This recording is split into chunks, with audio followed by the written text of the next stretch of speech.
안녕하십니까. 행정학 기본 강의 제17강을 시작하도록 하겠습니다. 제17강의 주제는 제3섹터와 제4섹터가 되겠습니다. 행정학 기본 강의의 교재는 1% 행정학을 가지고 진행하고 있습니다. 자, 제3섹터와 제4섹터는 그 교재 제2편 제7장이 그 주된 내용이 되겠습니다. 그 제3섹터라는 것은 이제 제1섹터 1섹터 하고 2섹터 이제 중간 부분을 얘기했는데, 이제 1섹터라는 거는 전통적인 이제 정부 조직을 얘기하고, 2섹터는 이제 시장을 얘기합니다. 우리가 시민사회 형성 과정에서 알아봤듯이 이제 시민사회 영역 하고 상당히 밀접한 관계를 갖고 있는데요. 물론 이제 정부 주도형으로 설정된 제3섹터 영역이 상당 부분 있습니다.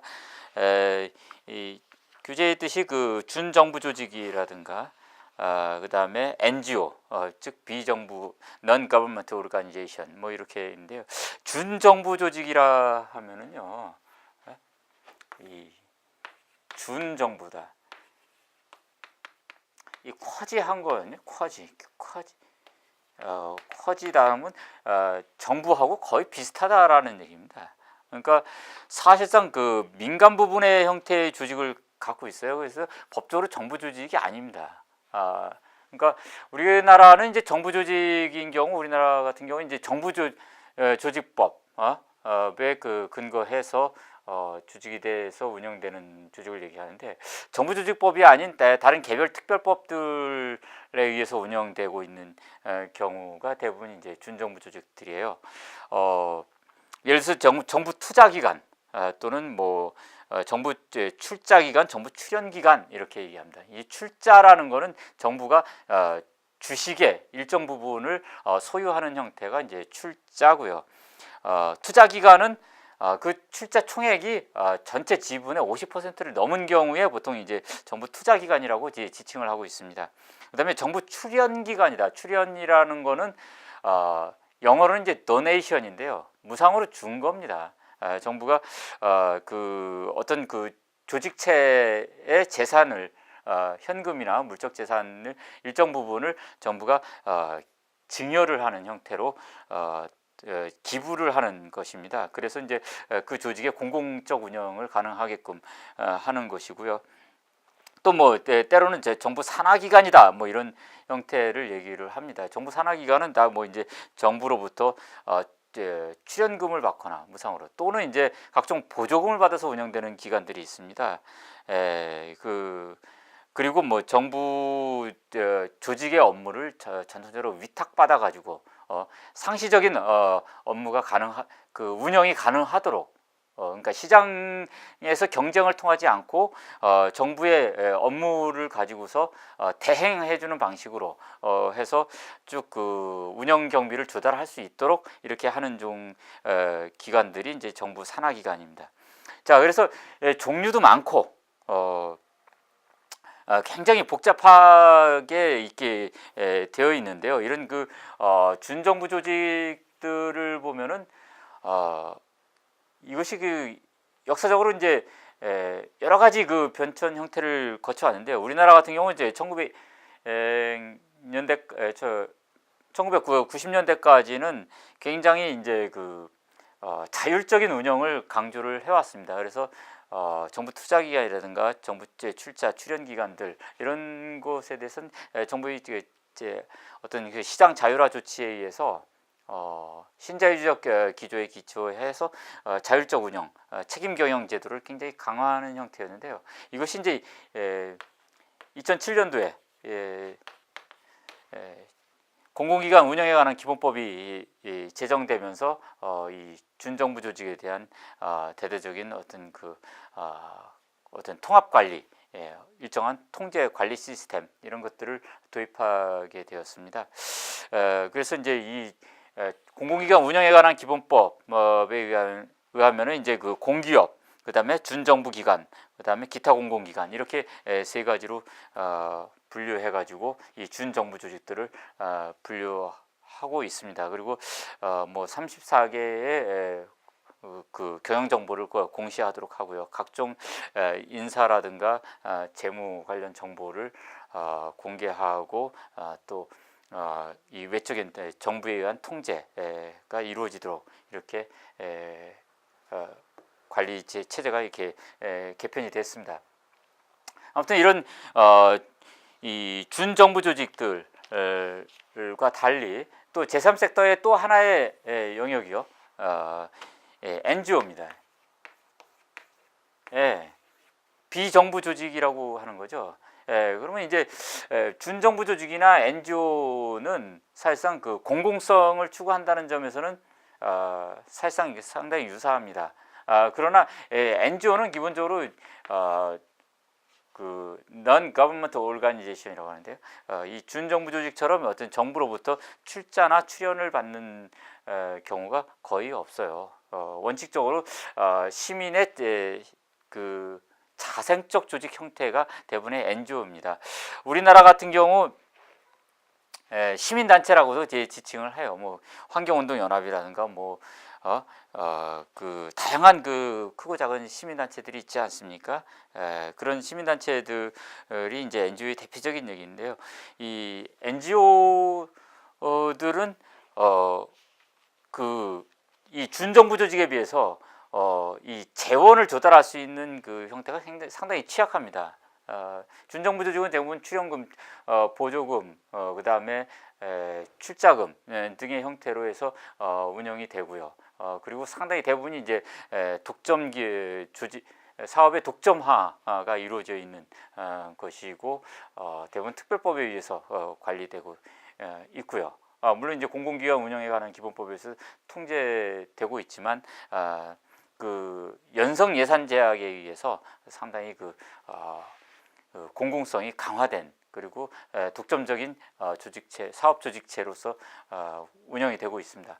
그에 반해서 이제 NGO는 상당히 그 재정적 기반이 취약하다 볼 수 있어요. 대부분 이제 회비 수입을 기반으로 하고 있는데요. 시민사회의 전통이 약한 게 한국 사회 같은 경우 이 NGO들의 회비 수입이라는 게 굉장히 제한됩니다. 우리나라의 경실련이라든가 이런 뭐 이런 거대 규모의 NGO조차도 사실상 그 회비 수입을 통해서 제대로 운영이 안 될 만큼 우리나라의 이 NGO들의 회비 수입은 굉장히 취약합니다. 그래서 대부분이 이제 정부나 기업으로부터 어떤 사업을 위탁받아 가지고 운영을 해 가지고 운영비를 조달하는 이런 활동들을 많이 하고 정부로부터 또 다양한 보조금을 또 지원받게 되는 이런 사태가 벌어지게 된 겁니다.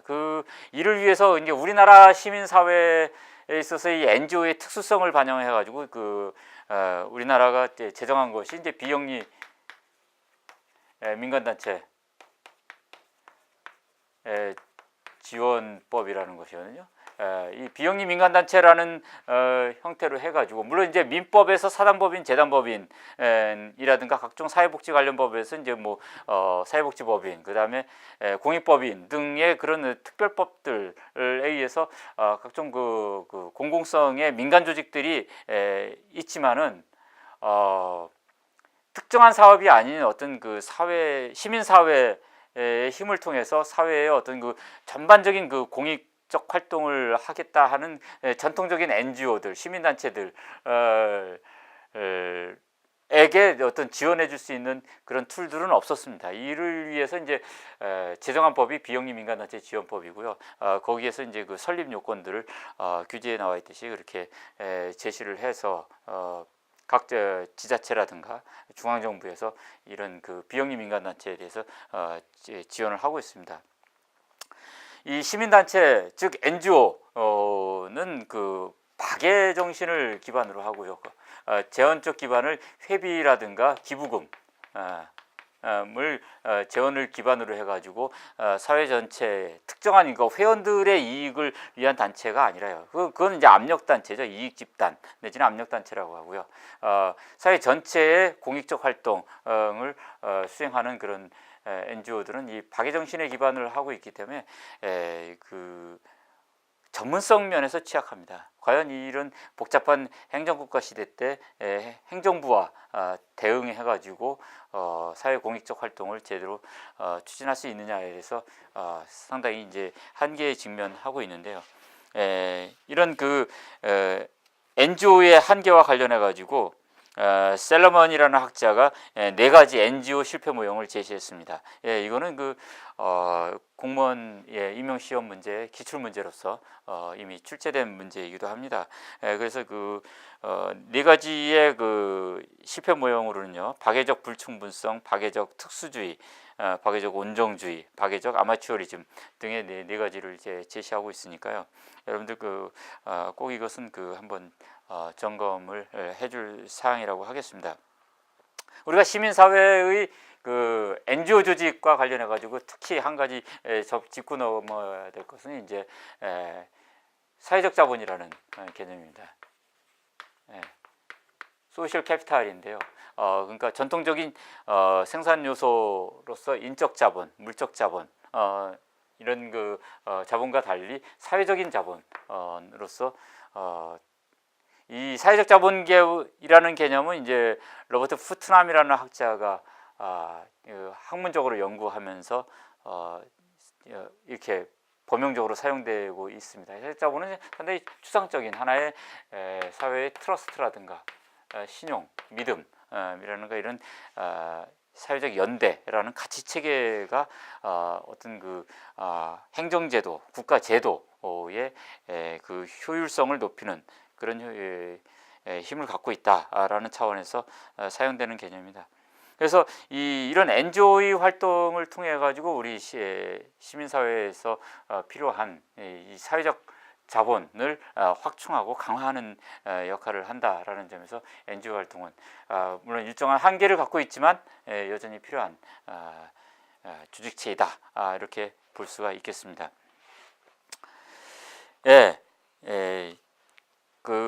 오늘날 이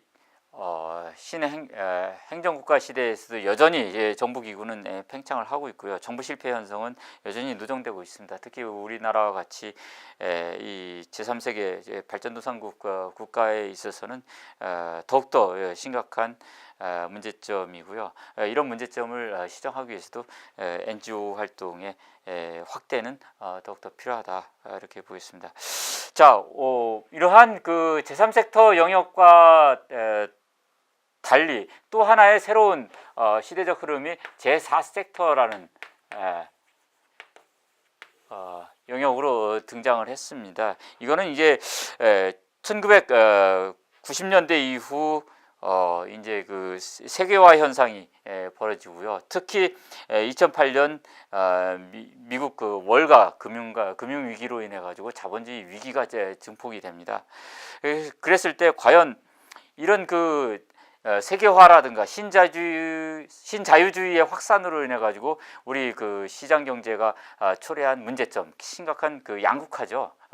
이런 문제점. 그 다음에 이 기업들이 비용을 절감하기 위해서 전 세계적으로 생산 기지를 확대하면서 노동의 유연화 현상들이 벌어져 가지고 청년 실업의 증대,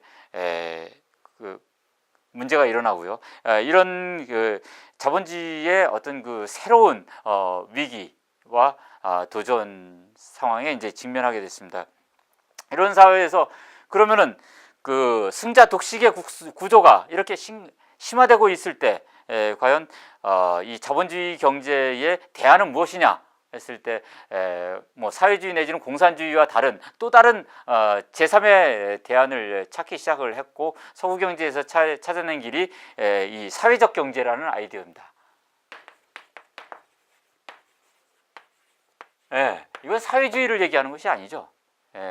전통적인 공산주의 마크시즘이 아니라 시장 경제의 원리에 입각하면서도 거기에 사회적 원리를 도모하는 거예요. 그러니까 공동체적 가치를 추구하는 기업적 운영, 이것을 실현시키려고 하는 하나의 메인스트림이 등장했는데 그것을 제사 섹터라고 지칭을 했고 그거 제사 섹터를 주도해가는 그런 그 주체들을 우리는 사회적 기업이다 이렇게 지칭을 합니다.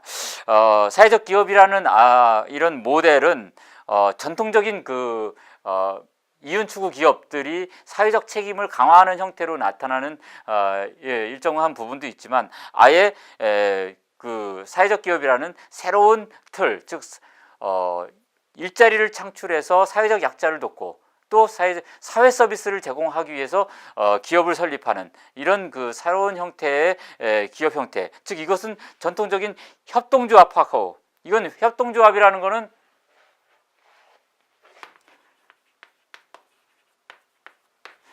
협동조합은 이건 코퍼레이션으로서 회원들 간의 상부상조의 결사조직체입니다. 회원들. 상당히 회원들 간에 균등한 이익을 취하자. 자본의 논리가 아닌 회원들 간의 인간적인 균등의 배분을 추구하자라는 것이 이제 협동조합이고요. 이 협동조합과 그 다른 또 전통적인 이 NGO 조직이 있었거든요. 공익성을 추구하는 시민결사체. 그러나 협동조합은 일정한 수익을 추구할 수 있는 반면 NGO는 전혀 어떤 그 경영, 영리 활동 내지는 수익 활동을 거의 하지 않는 것이 전통적이었거든요. 그러나 시민사회의 어떤 이런 그 도네이션의 그런 어떤 전통이 약하고 그 경제 기반이 취약한 NGO 조직으로서는 이런 시민사회를 어떤 사회적 자본을 확충시키는 데 한계가 있었고요.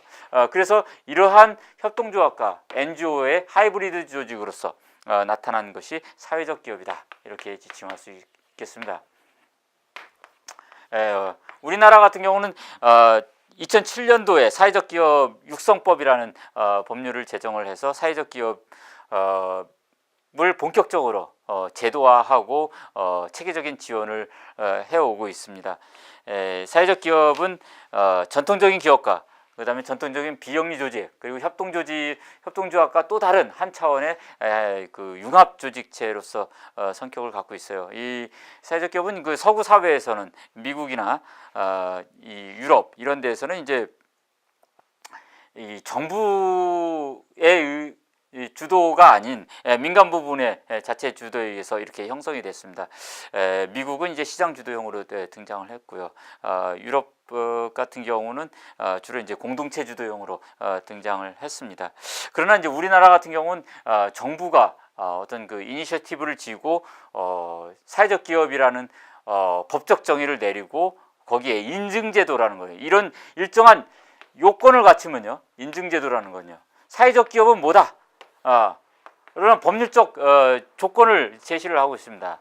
그래서 이러한 법률적 조건을 갖춘 기업인가 아닌가를 신청을 통해서 심사를 합니다. 심사를 해서 심사에 합격한 기업들을 사회적 기업이라는 인증서를 부여를 하고요. 그 인증을 갖춘 기업들을 소수를 선정을 해가지고 거기에 대해서 어떤 배타적인 지원, 뭐 보조금이라든가 이런 뭐 컨설팅의 지원 등 아니면 뭐 판로의 지원 이런 같은 경영 활동에 필요한 여러 가지 이제 특별 지원을 정부가 제공하는 이런 제도가 우리나라의 사회적 기업에 관한 지원 제도예요. 현재 우리나라 사회적 기업은 약 지금 뭐 시작한 지한 6, 7년 정도 됐다고 하는데 역사는 짧지만 그래도 양적으로는 상당히 지금 성장을 해서요 한 그 1000개 기업을 넘어섰습니다. 우리가 사회적 기업의 뭐 양적 팽창과 달리 사회적 기업이 갖고 있는 여러 가지 문제점도 노정이 되고 있습니다. 자, 사회적 기업 의 등장에 따라서 우리나라에 있어서 이제 제사 섹터라는 것이 본격적으로 진행이 되고 있고 시민사회의 그 어떤 그 사회적 자본도 확충되고 있는 단계라고 이렇게 평가해 볼 수 있습니다. 지금까지 정부 그 다음에 시장과 다른 제3의 영역으로서 제3섹터와 제4섹터를 살펴보았습니다. 시장과 정부 대립적인 관계 속에서 이 시장은 실패할 수 있고요. 정부 역시 실패할 수 있다. 그러면 시장과 정부 말고 제3의 대안은 없을까 하는 그런 움직임이 제3섹터와 제4섹터론이다. 이렇게 볼 수 있겠습니다.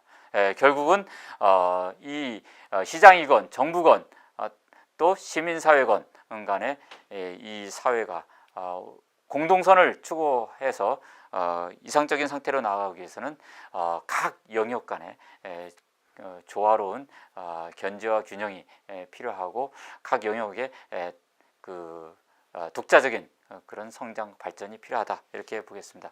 자, 이상 제 17강을 마치도록 하겠습니다. 감사합니다.